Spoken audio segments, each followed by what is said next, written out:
if the queue is completely empty, there is nothing to display. Okay, because queue is empty. So if the queue is empty, we are simply going to print queue is empty, there is nothing to display. Second case, I'm going to take it in the form of a nested if. If you want, you can create it as cascaded if else ladder also. What I am comfortable with this particular thing. So I write here, if front is less than or equal to rear. If front is equal to rear, it would mean that there is only one element in the queue. So that still signifies that your queue is not yet empty. It contains one element. So if front is less than equal to rear, it means it's the first case, that is front lies before rear. Hence, we are going to simply follow a straightforward method in this case. We will write for I in range, and I'm not taking element because element will consider each of the items in collection. So that is the reason why I'm taking the range, because I will only be displaying things from front to rear. Print CQI, and I'm going to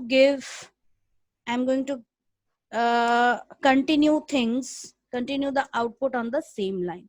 So this here I am done with the first case, that is in case where front is less than rear. Now for the second case, if I have a case like this, so here if I, the moment I reach this part, that is I have displayed C, I have displayed D, I have displayed E.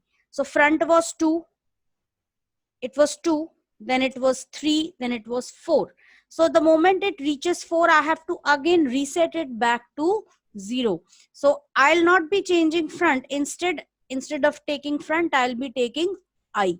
So this is something which we need to handle with care. So the first thing I'm going to do is I equals front. We don't have to, we will not disturb front or rear. Okay, never change the value of front and rear, because they are important pointers which are pointing to the front and rear locations within the queue. So we will not disturb them, rather we will assign their values to some other variables. Now over here I would like to write certain conditions, that is I will be using an infinite loop over here. While true, while true is going to going to execute for an infinite number of times. Within the while loop, I am going to break the while loop or terminate the while loop depending upon a certain condition. Now one of the conditions is, if I reaches size -1, that is once I reaches this part 4, that means it has to be again set back to 0. So there I will write I equals 0. If I reaches rear, I is equal to rear. Just a second, I'll just check it with the other program. Yes, it's correct.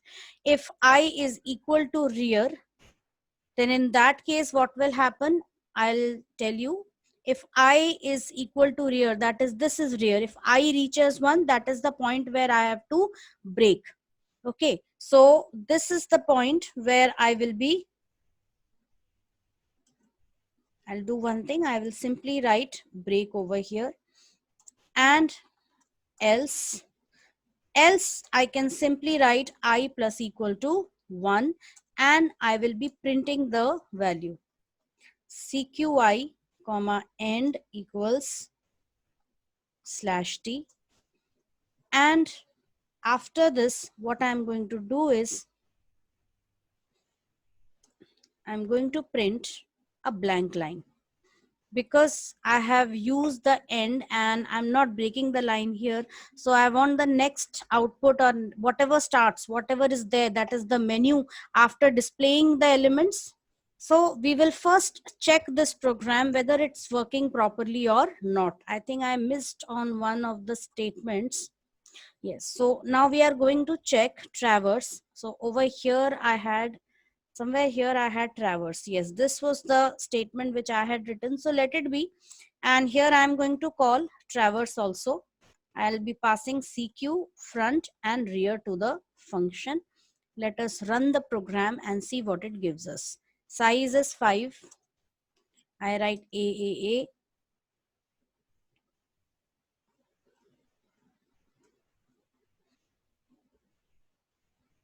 Let us run traverse.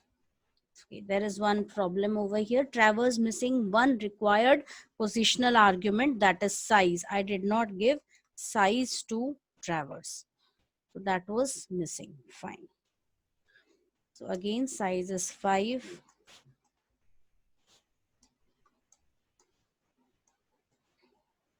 So this is it. Let me run traverse. So when I ran traverse, this is the condition right now. So this was the first condition, that is front is less than rear. 0, 1, 2, 3 and 4. Now let's try deleting some elements. So I've deleted A, I've deleted B. And now let me display traverse. So traverse has 3 elements, C, D and E. Now I again provide one element FFF and let us run traverse.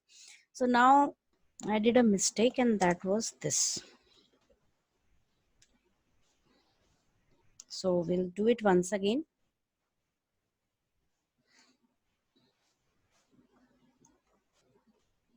These elements I have added. Now over here I'm going to remove 2 elements. Let me check traverse. So it is C, D and E. I'm going to accept some more elements here and let me see traverse now. Yes, so now it is CDE and a new element added was FFF. You can see over here, that is, there are some certain elements like B is, I don't know whether we have deleted that or not.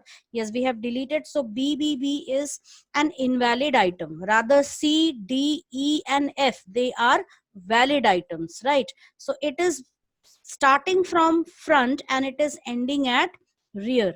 Our rear is this and our front is this. So this is how I want the output to be printed.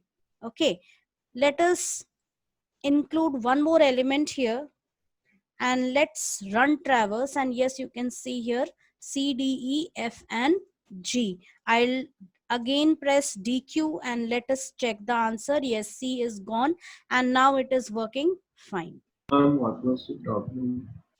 What was the Problem in earlier? Earlier the problem was we were simply printing, we were just printing the circular queue. What I want, there wasn't any problem actually. The problem is of preference. I wanted the queue to be printed in this way, that is, it should start from front and end at rear. Whatever come what may, whatever is your queue, that doesn't matter, but element should be displayed in this order: front and then rear.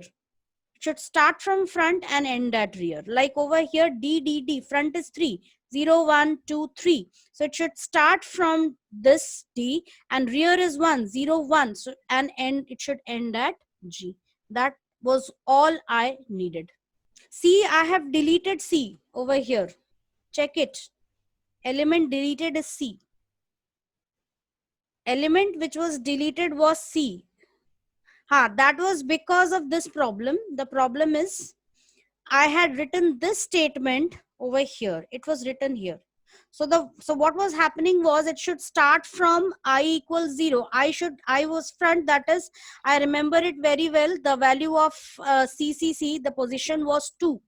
So it should have started from 2. But what it was doing, because of this statement, it was incrementing it by 1 and starting from the next position. That is the reason why first you print the value and then you increment the value of I. Got it? So that was the only problem here. So we are done with circular queues today. Now